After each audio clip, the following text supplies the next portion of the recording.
بسم اللہ الرحمن الرحیم۔ السلام علیکم ورحمۃ اللہ وبرکاتہ۔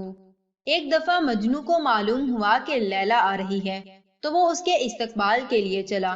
مجنو جس اونٹنی پر سوار ہوا اس کے بچے کو گھر چھوڑ گیا۔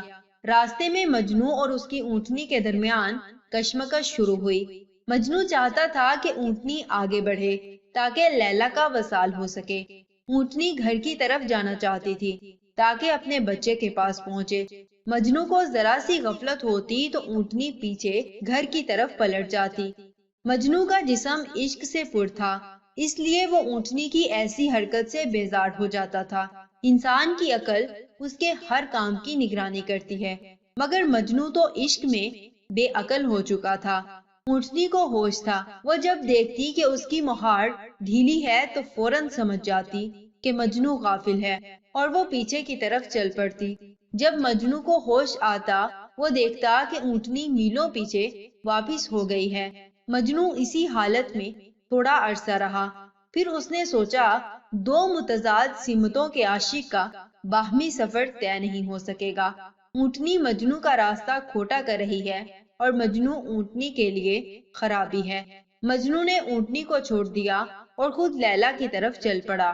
اسی طرح جسم اور روح کی خواہشات جدا جدا ہے، ان دونوں کے درمیان کشمکش جاری رہتی ہے۔ روح کی پرواز عالم بالا کی طرف ہے اور وہ عالم ملکوت کی طرف جانا چاہتی ہے، جبکہ جسم کو زمین اور زمین کی چیزیں پسند ہیں۔ جب تک انسان جسم کی خواہشات کے پیچھے پیچھے رہتا ہے، اصل مقصد حاصل نہ ہوگا۔ حکیم صناعی رحمہ اللہ فرماتے ہیں کہ اللہ کی محبت اور عشق تو دنیا اور اس کی ہر چیز سے زیادہ اور بہتر ہے۔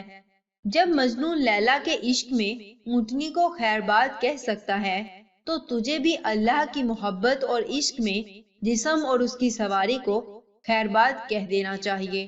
اللہ کے راستے کا گیند بن جا اور لڑکتا ہوا اس کے دربار تک پہنچ۔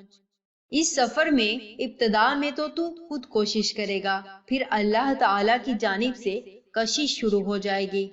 جذبے خداوندی سے جو رفتار ہوگی وہ محض عطائے خداوندی ہے۔